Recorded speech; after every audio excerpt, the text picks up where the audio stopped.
আপনাদের সিনায় যদি এত ক্ষমতা থাকে, কালকে সকালে পার্লামেন্টে বলে দেন যে অধ্যাদেশ পাশ হয়েছে পাস, বাকিটা বাতিল, কিছুটা অ্যাকসেপ্ট করলাম, সংসদ চলমান থাকুক। আলোচনায় যাচ্ছেন কেন?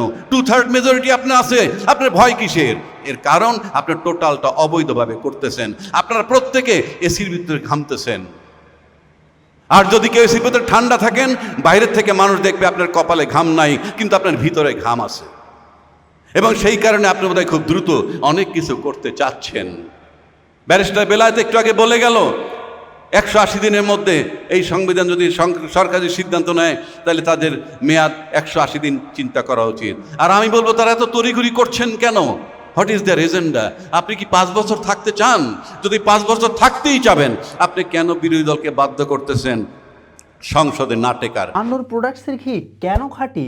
তাহলে শুনুন এটি কিভাবে তৈরি হয়। পাবনার বিস্তীর্ণ চরাঞ্চল থেকে সরাসরি খামারিদের কাছ থেকে সংগ্রহ করা হয় ঘাস খাওয়া গরুর খাঁটি দুধ। আপনার রান্নাঘরে বিশুদ্ধতার ছোঁয়া পেতে আজই অর্ডার করুন।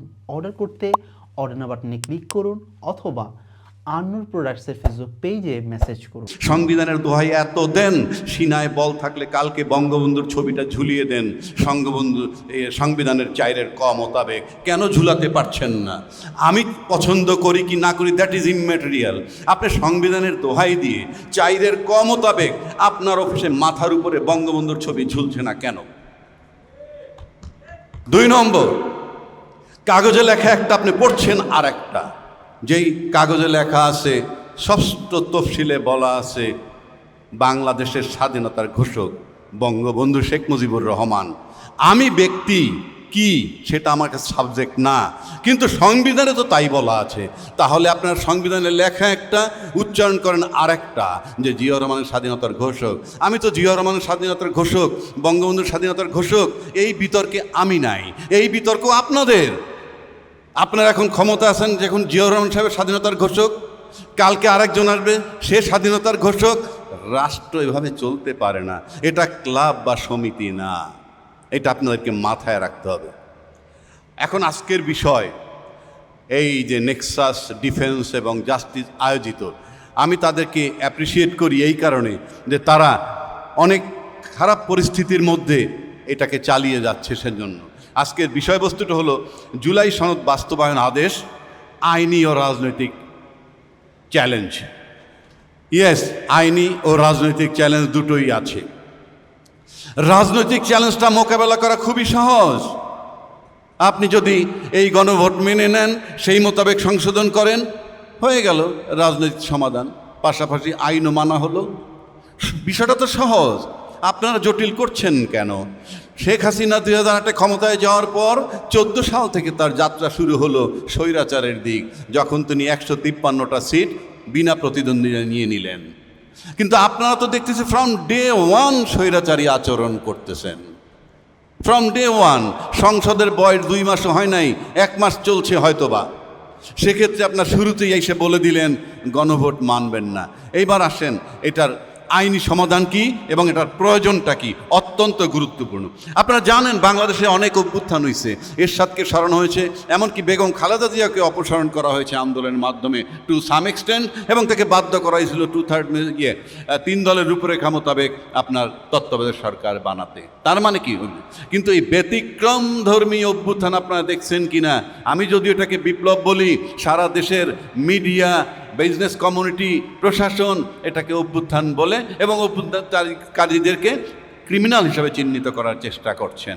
সেটা ভিন্ন কথা, কারণ জোর যার মুল্লুক তার। কিন্তু আমি ভিন্ন বলছি কেন? বাংলাদেশে যদি এমন কোনো ঘটনা ঘটেছে যে একটা সরকার যাওয়ার সাথে সাথে বাইতুল মুকাররম খতিব পালিয়ে যায়, বাংলাদেশ ব্যাংকের গভর্নর পালিয়ে যায়, পুলিশ পালিয়ে যায়, কিংবা আরও বহু কিছু পালিয়ে গেছে, কারণটা কি? সমস্ত মন্ত্রী পরিষদ না, আওয়ামী লীগের বহু নেতাকর্মীও পালিয়ে গেছে। ভিসা বন্ধ না করলে 10 লক্ষ লোক প্রতিবেশী দেশে চলে যেত। তো এখন প্রশ্ন হচ্ছে, সেই জায়গাটায় আপনি এরকম কোনো ঘটনা যখন ঘটে নাই, তখন কিন্তু এই সংবিধানে যেহেতু পলায় গেলে কী হবে বলা নাই, সাথে সাথে সংবিধান লক করা হয়ে গেছে। কিভাবে লক করা হয়? যেমন ধরেন, আপনি একটা গাড়ি যদি বন্ধ করে বাইরে চলে যান হাতে চাবি নিয়ে, ওই গাড়িটা কিন্তু লক। বাসা যদি তালা মেরে চলে যান, বাসাটা কিন্তু লক। সেটাকে ঢুকতে হলে 2টো পথ, এক চাবি পেতে হবে, গাড়ির অথবা ঘরের তালার, নতুবা দরজা ভেঙে, গাড়ির দরজা ভেঙে ঢুকতে হবে, এছাড়া কোনো পথ নাই। তো আমি মনে করি এই সরকারকে সংসদে ঢোকার জন্যে যেই চাবি, সেই চাবি হইল এই জুলাই সনদ বাস্তবায়ন আইন। কেন বলছি? আপনি ভালো করে লক্ষ্য করে দেখবেন যে এই জুলাই সনদে বলা হয়েছে, এই জুলাই সনদটা শুধু যে রাজনৈতিক বেসিস যদি দিতে চান একটা সরকারকে, এই সরকার যে ক্ষমতায় গেল তার রাজনৈতিক একটা ভিত্তি লাগবে।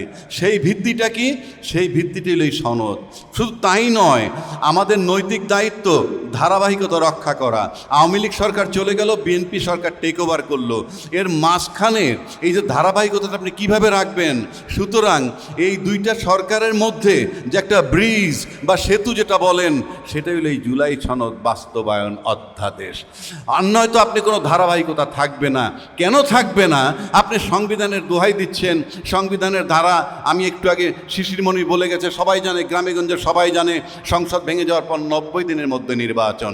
আপনি সেই নির্বাচন করেন নাই, কাজে আপনি সংবিধানে নাই। এর আগে বললাম বঙ্গবন্ধুর ছবি ঝুলে নাই, এর আগে বললাম ঘোষক বঙ্গবন্ধু শেখ মুজিবুর রহমান আপনারা মানেন না। এখন আসতেছেন 90 দিনের মধ্যে আপনি নির্বাচন করেন নাই। নির্বাচন যেহেতু 90 দিনের মধ্যে করেন নাই, আপনার কোনো রাইট নাই ওই সংবিধানের দোহাই দেওয়া, এবং ওই সংবিধানের জন্য ঢোকার জন্যে, ঢুকে যে ঠিক করবেন সেজন্য এই জুলাই সনদ দেওয়া হয়েছে। আপনি যদি এখন এই আইনের মাধ্যমে সংস্কার পরিষদ করেন, করলে পরে আপনি একটা উইন্ডো পাবেন এই বন্ধ সংবিধানের ভিতরে প্রবেশ করার জন্যে। সুতরাং এটা একটা আইনি ভিত্তি দেওয়া হয়েছে। দ্বিতীয় কথা হচ্ছে, আপনারা যখন বলতেছেন কিচ্ছু পারে না, সব বেআইনি, আপনাদের সিনায় যদি এত ক্ষমতা থাকে, কালকে সকালে পার্লামেন্টে বলে দেন যেই অধ্যাদেশ পাশ হয়েছে পাস, বাকিটা বাতিল, কিছুটা অ্যাকসেপ্ট করলাম, সংসদ চলমান থাকুক। আলোচনায় যাচ্ছেন কেন? 2/3 মেজরিটি আপনার আছে, আপনার ভয় কিসের? এর কারণ আপনার টোটালটা অবৈধভাবে করতেছেন। আপনারা প্রত্যেকে এসির ভিতরে ঘামতেছেন। আর যদি কেউ এসির ভিতরে ঠান্ডা থাকেন, বাইরের থেকে মানুষ দেখবে আপনার কপালে ঘাম নাই, কিন্তু আপনার ভিতরে ঘাম আছে, এবং সেই কারণে আপনি বোধহয় খুব দ্রুত অনেক কিছু করতে চাচ্ছেন। ব্যারিস্টার বেলায়েত একটু আগে বলে গেল, 180 দিনের মধ্যে এই সংবিধান যদি সরকারি সিদ্ধান্ত নেয়, তাহলে তাদের মেয়াদ 180 দিন চিন্তা করা উচিত। আর আমি বলবো, তারা এত তড়িঘড়ি করছেন কেন? What is their agenda? আপনি কি 5 বছর থাকতে চান? যদি 5 বছর থাকতেই চাবেন, আপনি কেন বিরোধী দলকে বাধ্য করতেছেন সংসদে না টেকার? প্রশ্ন করবেন যে সংসদে তাদেরকে বের হয়ে যেতে বলছে কে? আপনি কোনো কথা শুনবেন না, 2/3 মেজরিটি পাওয়ার পর আপনি সব কিছুর ঊর্ধ্বে চলে যাবেন, তাহলে তারা ওখানে বসে কি করবে? তাহলে আমি তো মনে করি এদেরকে সংসদ থেকে বাইরে যাওয়ার জন্য এই এজেন্ডাও আপনার আছে। তা না হলে তো আপনি যদি ক্ষমতায় 5 বছর সুন্দরভাবে থাকতে চান, তাহলে তো সংসদকে প্রাণবন্ত করে আপনি জুলাই সনদের আলোকে একটা সংস্কার পরিষদ বানিয়ে ঢুকেও তো কাজ না করতে পারেন, টাইম কিল করতে পারেন, কিন্তু আপনি তো কিছু জিনিস লাঘব করতে পারেন। আপনি কেন ইন্টেনশনালি এটা করছেন? তার মানে your intention is not good. আমি আরেকটা চ্যালেঞ্জ করে দিচ্ছি, আপনি যদি এটা ভাবেন যে রাস্তায় যদি তারা আন্দোলনে নামে আপনি পুলিশ প্রশাসন দিয়ে থামাবেন, আমি নিশ্চিত করে বলে দিচ্ছি বাংলাদেশের পুলিশ আর সেখানে যাবে না, বাংলাদেশের আর্মিও সেখানে যাবে না, কারণ তাদের স্ত্রী পুত্র কন্যা আছে। আমি নিশ্চিত, আমার কাছে অনেক মেসেজ আছে যাদের পুত্র কন্যা, স্ত্রীরা তাদের হাজব্যান্ডকে হাত পা ধরে বলছে তোমরা আর এখানে যাবা না, এবং কখনোই শেখ হাসিনার মতো আর ব্যবহার করতে পারবে না। সুতরাং আমি মনে করি বাংলাদেশের জনগণের সামনে দাবি দাওয়া আদায় করার জন্য ভয়ের কিছু নাই। কিন্তু আমার কাছে মনে হয় সরকার শান্তিপূর্ণভাবে, উনি বোধহয় একটা এজেন্ডা বাস্তবায়ন করতে চাচ্ছেন কি না, যে আমরা এই সংবিধান এভাবেই রাখবো, তারপরে সুপ্রিম কোর্ট থেকে কিছুদিন আগে তত্ত্বাবধায়ক সরকারের কথা আসছে, আমরা সেই মেয়াদে না গিয়া একটা পরিস্থিতি তৈরি করি যাতে সংবিধান তত্ত্বাবধায়ক সরকার আমাদের সংস্কার করে একটা ইনক্লুসিভ নির্বাচন করব। এটাও যদি তাদের এজেন্ডা থাকে, সেটাও আপনি করেন, বসে চিন্তা করেন সুস্থভাবে। ইল্লিগালি করবেন না। যতক্ষণ আপনারা আছেন ততক্ষণ আপনাদেরকে এই আদেশ মানতে হবে। এইবার আসেন, এই আদেশ দেওয়ার ক্ষমতা রাষ্ট্রপতির নাই। আমি তর্কের খাতিরে ধরে নিলাম নাই আপনার, আমি মনে করি আছে। কেন আছে? এখানে প্রেক্ষাপট বলা হয়েছে, সেই প্রেক্ষাপটে আছে। কারণ আপনার সংবিধান অচল। এখনও বলছি সংবিধান অচল। তাহলে এই যে আদেশটা হইল, একটা ইন্ডাস্ট্রি হইল, যেই ইন্ডাস্ট্রিতে কাপড় চোপড়, বিস্কিট, সাবান টাবান যাই কিছু হোক না কেন তৈরি হইল, তারপরে যদি বলেন যে এই ইন্ডাস্ট্রি তৈরি হওয়ার যে প্রসিডিউর সেখানে কিছু ত্রুটি ছিল, সেটা বললে ইন্ডাস্ট্রি বন্ধ করে দিতে পারেন, কিন্তু মাঠে যে প্রোডাক্ট চলে গেছে সেটা আপনি কি করবেন? এই আইনের তো আর কোনো কার্যকারিতাই নাই, কারণ এই রাষ্ট্রপতি যে আদেশ দিছে তার যে প্রোডাকশন, তার যে ফলাফল সেটা উঠে গেছে কি গণভোটের মাধ্যমে। তো গণভোট ফলটা আপনি কি করবেন? আপনি আইন তো দরকার নাই বাতিল করার, কারণ এটা করাই হয়েছে এই জন্যে, এবং এটা যে ফসল সেটা আমরা ঘরে তুলে ফেলেছি। কাজেই সংবিধান সংসদে বসে 2/3 মেজরিটি নিয়ে আপনার জন্য দুইটা ওয়ে আছে সংসদে। যদি মারামারি করেন সংসদে তাও আপনাদের 213 জন লোক, আর যদি বলেন আইন মানবেন না, আপনার 2/3 মেজরিটি, দুইয়ে মিলে আপনার মন যা চায় তাই করতে পারবেন। কিন্তু মাথার ভিতরে যদি শেখ হাসিনাকে রাখতে পারেন সবাই, তার পরিণতি দেখতে পারেন, তাইলে আপনাকে ভাবতে হবে যে আপনি কি করবেন। আর যদি বলেন আপনাদের আইনি ভিত্তি কি, এই যে সংসদ, এই আইনি ভিত্তিটি এলো এই সনদ, আপনাকে সম্পূর্ণ বৈধতা দিছে এই সনদ, এই রাষ্ট্রপতির আদেশ আপনাকে বৈধতা দিছে। আবার এই রাষ্ট্রপতি একটা বিরাট করাপশন করছেন, আমি মনে করি ক্রিমিনাল অফেন্স। এই সনদের এই আদেশের 10 নম্বর অনুচ্ছেদে বলা আছে যে সংসদের প্রথম অধিবেশন যে কায়দায় ডাকা হবে একই কায়দায় সংস্কার পরিষদের সদস্যদেরকেও আমন্ত্রণ জানানো হবে। আপনি একটা পার্ট কমপ্লিট করেছেন, আপনি আরেকটা পার্ট করেন নাই, এটা আপনি ক্রিমিনাল অফেন্স করেছেন। তারপরেও কিন্তু আজকে ক্ষমতাসীন সরকার বহাল তবিয়াতে আছে। আবার এই ক্ষমতাসীন সরকার বারবার বলে রাষ্ট্রপতির কাছে তারা ওত নিয়েছে, রাষ্ট্রপতির কাছে তারা ওত নিয়েছে, তারা কিন্তু সংবিধানের সরকার হিসেবে নেয় নাই, অন্তর্বর্তীকালীন সরকার হিসাবে নিয়েছে। তা রাষ্ট্রপতির কাছে ওত নিয়েছে, সেখানে তো আপনারাই ঠেলে দিয়েছেন।